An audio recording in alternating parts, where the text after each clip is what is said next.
day, everyone.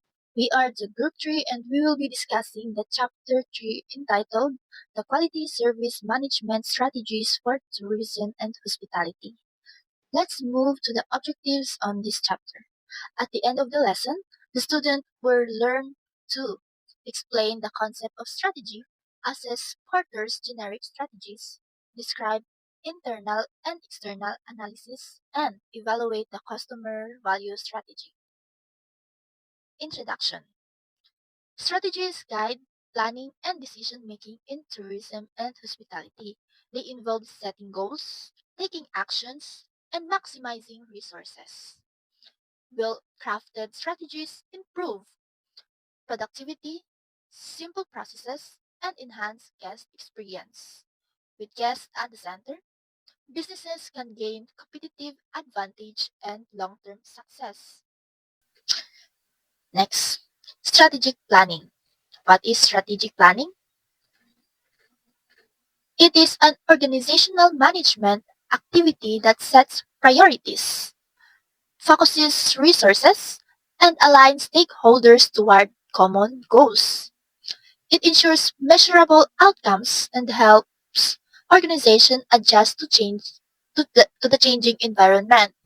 In hospitality and tourism, strategic planning guides destination development and marketing, ensures long-term success, and promotes sustainable tourism and it is involved continuous analysis, monitoring stakeholders, collaboration, and setting a clear long-term vision with measurable goals. It ensures that the organization stays on track and adapt to changes and measures the outcomes to improve continuously. For example, it is like making a map for the future. For example, if a hotel decides that in the next 5 years it wants to become the top eco-friendly resort in Cebu, then what will they do? What will they do? They set a goal, and these goals are reduce plastic use, build solar panels, and promote ecotourism. Let's move on to the strategic management. What is strategic management? It is a process of identifying, formulating, and implementing strategies to achieve better performance, competitive advantage, and profitability. It involves analyzing the internal and external environment using tools like SWOT analysis to maximize strengths and opportunities while minimizing weakness and strength and threats. It is a continuous process of setting objectives, making and executing decisions, evaluating outcomes, and adjusting strategies. So, we all know what is the SWOT analysis. S stands for strength, W stands for weakness, O stands for opportunities, and T stands for threats. So, what is the internal? For example, the internal is strength and weakness. So, that is inside the company. Ang ang strength sa company ug unsa ang weakness sa company. When we say external means anhana sa gawas. So external is the opportunity and threats. So unsay may mga opportunities nga naa sa gawas ug mga threats nga naa sa gawas. For example, ikaw kay nagpatukod ka og imuhang resort. Then internal, you have strength nganong nagsigbalik-balik ang customer sa imuha. But you also have weakness and you will find it out. What are the weaknesses inside your company or your resort? Outside, externally, you will find opportunities, of course. And also, there is also those threats. Kay dili naman ikay nagpatukod og resorts, then others also are in resort business. Those are your competitors. And your competitors are the threats of the business.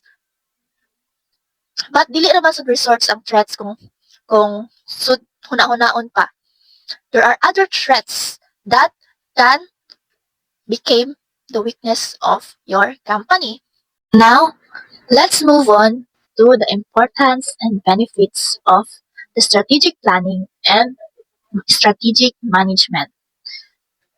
So, strategic planning and management, they guide organizations toward a long-term success by providing a clear direction and focus. They help managers see the bigger picture when making decisions, align employees with organizational goals, and make the company more adaptable to changes in the environment.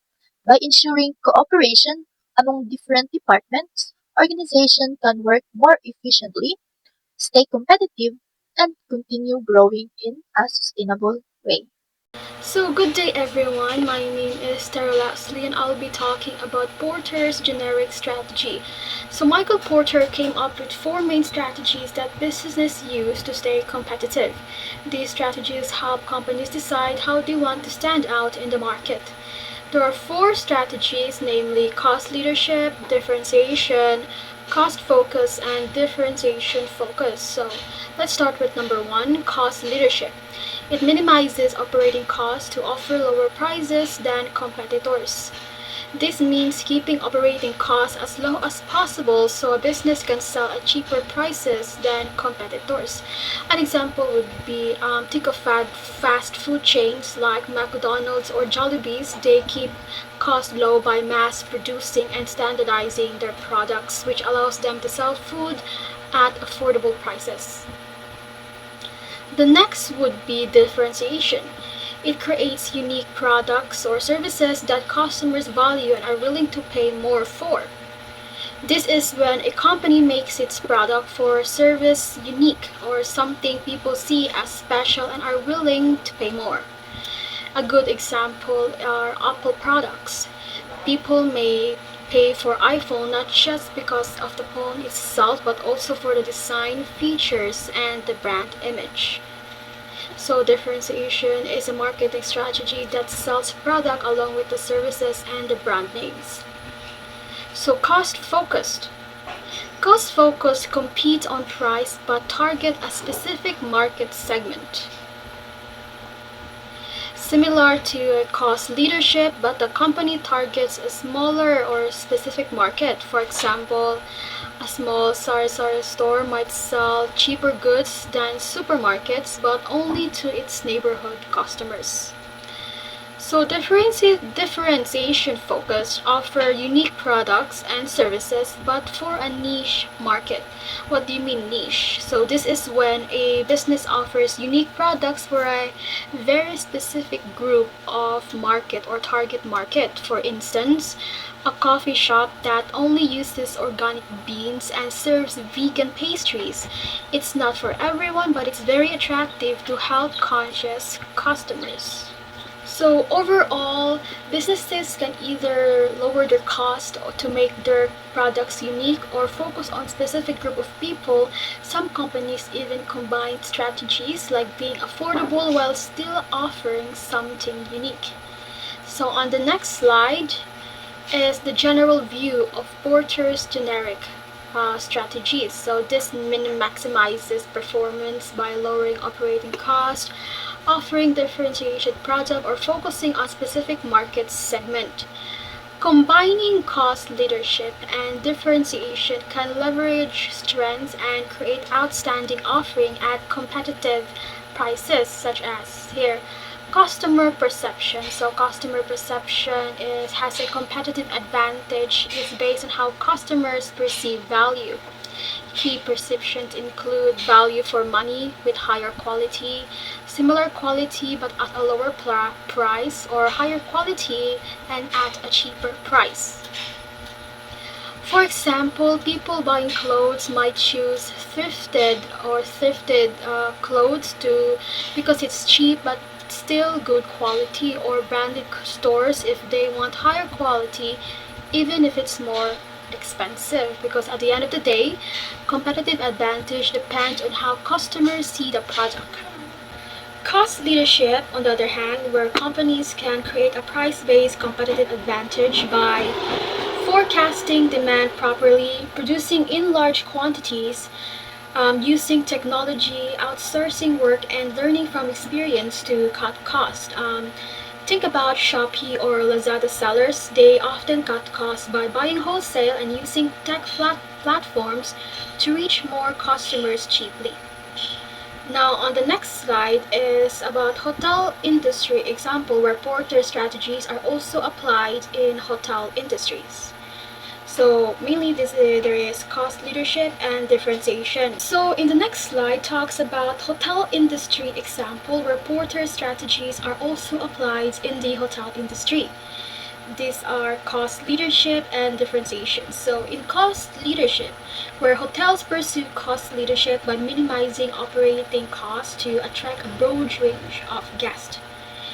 Hotels like Tune Hotels or other motels keep prices low by offering only the basic. Similar to budget airlines, you pay less for the room but extra for additional services. So hotels that ranges from 1 to 3 star hotel or most 1 to 3 star hotel or 1 or even 2 star hotels apply this kind of strategies to keep the price range affordable but still offers the basic of amenities. In differentiation, on the other hand, it involves offering unique features that customers value and are willing to pay for. This strategy requires heavy investments in unique features and is highly profitable if customers are willing to pay the premium price. Luxury hotels like Shangri-La or Bai Hotel charge higher because they offer unique experiences, great services, luxury design, and amenities that make customers willing to pay more. So in this differentiation or this kind of strategy is used or applied when their target market is, in other words, mayayamanin or mga dato. So they use this kind of strategies where they know that their target market can pay or have the financial capabilities to afford such services. And in summary, porter strategy shows that businesses succeed by either being the cheapest, the most unique, or by using on a special group of customers. And when companies know which strategy they're using, they can better attract and satisfy their customers. So, in the tourism and hospitality industry, business need to understand both their internal strength and weakness and the external environment they operate in. They also need to focus on customer value, strategies, and recognize different types of customers. Let me explain these points. So, external analysis. So, internal analysis, this looks as factor inside organization such as staffing, management, reputation, facilities, and decor. These are comparable and help identify strengths and weaknesses. A common tool here is SWOT analysis. So external analysis, this examines outside factors like competition, government regulation, economic conditions, technology, and social trends.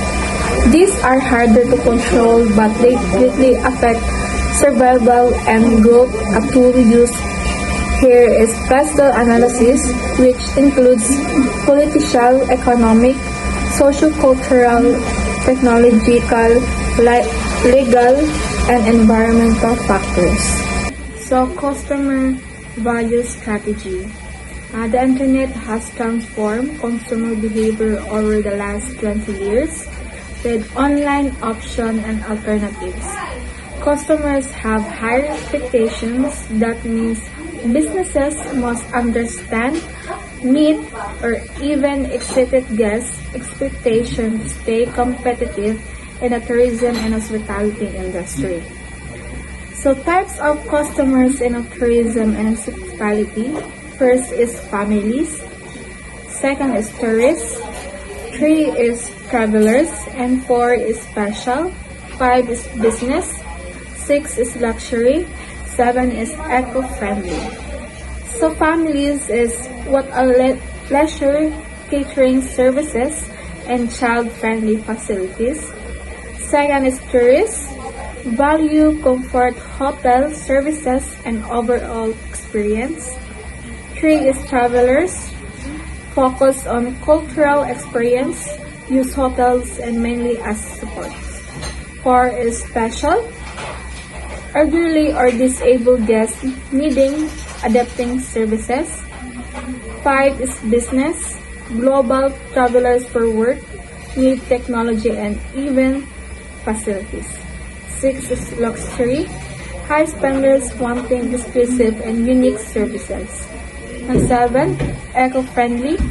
Value sustainability, local economy, and environmentally responsible practices. So, in conclusion, in summary, success in hospitality requires analyzing both internal and external factors, creating strategies that give value to customers, and recognizing the different types of guests. This way, businesses can stay competitive and meet diverse customer needs. So next is the trends that may affect consumer or guests. So first is the online communities. So online communities refers to a platform where users share their experiences, reviews, and rating about hotels and other services.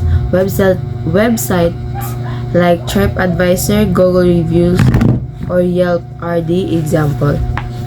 So this platform plays a huge role in shaping public opinion. And also, online communities are essential because guest reviews can influence future customers' decision. So example is TripAdvisor, where travelers share reviews, photos, and rating about hotels, restaurants, and tourist attractions. So next is the online travel agencies or OTAs. So online travel agencies are the website or app like Booking.com, Expedia, or Agoda that allow customers to book hotels, flights, and travel packages. So these platforms are trusted because they often offer lower prices and easy booking option. Also, hotel must work with OTAs because consumers rely on them for convenience, competitive pricing, and trusted booking system. So for example, Booking.com. When a traveler plan a vacation to Boracay, can use Booking.com to search for available hotels, compare prices, read guest reviews, and make a reservation directly through the platform without needing to contact the hotel itself. So third is sharing economy. So sharing economy, this involves platform like Airbnb where people rent out their homes or rooms to travel. So this increases competition for hotel because they are often cheaper and more flexible. So for example, a tourist choose to stay in an Airbnb apartment instead of hotel kay mas barato siya and like feel more local. So fourth is the environmental awareness. So environmental awareness refers to the growing concern about environmental and social issues such as climate change, pollution, and sustainability and resources conservation. So in this context of tourism and hospitality, this means guests are increasingly choosing hotels and travel services that show a commitment to eco-friendly practices. So for example, like eco-friendly transportation sa resort, they offer a bicycle or electric shuttles for guests instead of fuel-based vehicles. So fifth is leisure option or business and leisure. So leisure is a combination of business and leisure travel. So it refers to when people travel for works but extend their trip to enjoy leisure activities such as sightseeing, shopping, relaxing either before or after their business tasks are complete. So this trend is growing because travelers want to make the most of their trip by exploring the destination, not just attending meetings or conferences.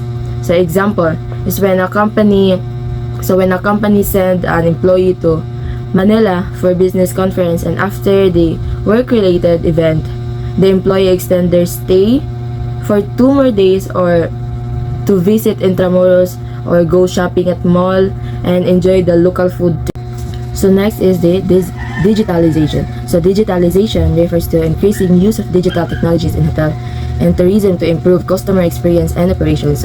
So this includes everything from online booking, mobile check-ins, digital room keys, to smart room controls, and virtual concierge services.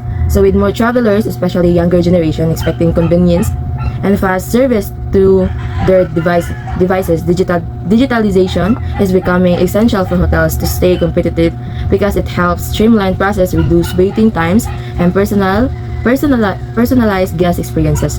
So next is overall experiences. So overall experience refers to the complete journey a guest has with a hotel or tourism services from the moment they start searching and booking through their stay to after they leave. So it includes everything: interaction, services, and impression during the entire process. So hotel needs to focus on creating smooth, enjoyable, and memorable experience because guests don't just pay for a room. They pay for how they feel during their entire stay. A great overall experience leads to satisfied customer, positive reviews, and repeat visits. So next is customer satisfaction.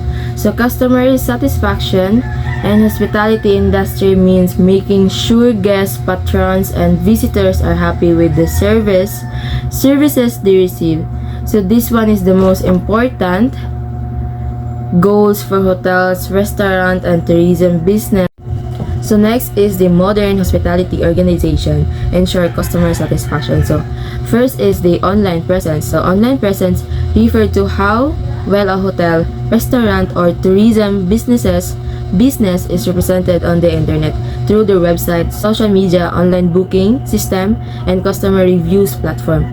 So in today's digital age, guests often search, compare, and book hotels or restaurant online. So if a hospitality business doesn't have a strong user-friendly online presence, it risks losing potential customer to competitors who do. So for example, a hotel has a mobile-friendly website with clear room description, online booking, customer reviews, a virtual tour, and a live chat for assistance, so customers find it easy to make a reservation and feel confident in their choice. Is the personalization. So personalization in hospitality means customizing the guest experience based on individual preference, needs, and behavior. So the goal is to make guests feel like they are valued individuals, not just a number. This builds emotional connection, satisfaction, and loyalty. So instead of treating every guest the same, business collect all the data like age, interest, past visit, or booking habits to offer services that feel personal and meaningful. So next is addressing complaints. So addressing complaints means having a system in place where guests can easily express their concern and the business responds quickly and professionally to fix the issue. So when no hospitality services is perfect, so it's important to listen to customer and accept feedback and use it to improve. So when the guests feel that their opinions are heard and respected even after negative experience, they are more likely to forgive the mistake and return in the future. So next is the warm environment. So warm environment means creating a welcoming, comfortable, and friendly atmosphere where guests feel relaxed and cared for. So it's about more than just how a place looks. It includes the attitude of the staff, the cleanliness, and the design of the space, and the overall feeling that the guests gets when they enter. So the last is the safety and security. So safety and security in hospitality refer to measures taken to protect guests, staff, and property from harm, danger, or loss. So this includes physical safety like preventing theft or accidents, and emotional security, making guests feel at ease and protected.